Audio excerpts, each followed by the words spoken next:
Life growing up for me was not average. When I was born, my parents, they were incarcerated. My great auntie, she adopted me when I was a month old. I lived in Seattle, the Central District. It was chaos. When you're not trying to get a job and you want to be in the streets, you rely on money and drugs. Because I was on the run, I wasn't at home, so you had to survive. If I wasn't at school, I would rob a house without thinking about the consequence. My first time going to juvenile detention, I was 16. I did 24 days in Tacoma. I got out for 6 days, committed a residential burglary, which is 5 months. In jail, you start thinking a lot, and I had my birthday in there, and it hit me like, I don't want to just be that kid. What am I gonna do in 5-10 years? When I got out of juvenile detention, my uncle, he was like, I should get in a program with THS. When I first met Royale, I thought he was very respectful. He had a presence about him that was different than some of the other young people he was around. He came to us with a mindset of, I'm trying to change my life.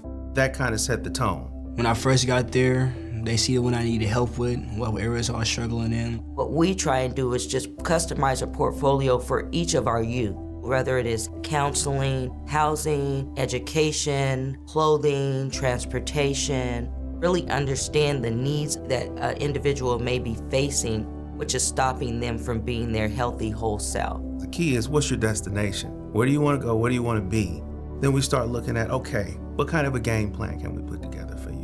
And one of the areas that they helped me in was getting my GED.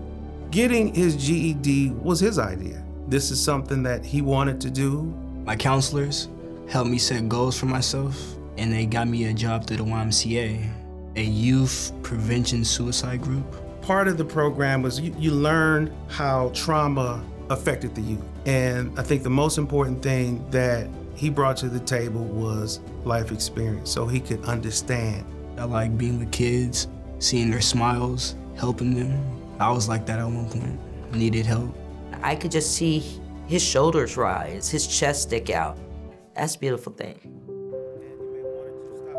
Over the time, I built a strong relationship with Miss A and Mr. Anthony. It's pretty unbreakable because they actually want me to do better and see me do better. Even with conversations I had with him today, he's asking about, what should I study for college? For me to see the change and for him to come to us and say, look, you changed my life. I do the dance, I get excited, because a lot of times this is the first time they've ever felt that. As a young youth in this world today, there's so many pitfalls.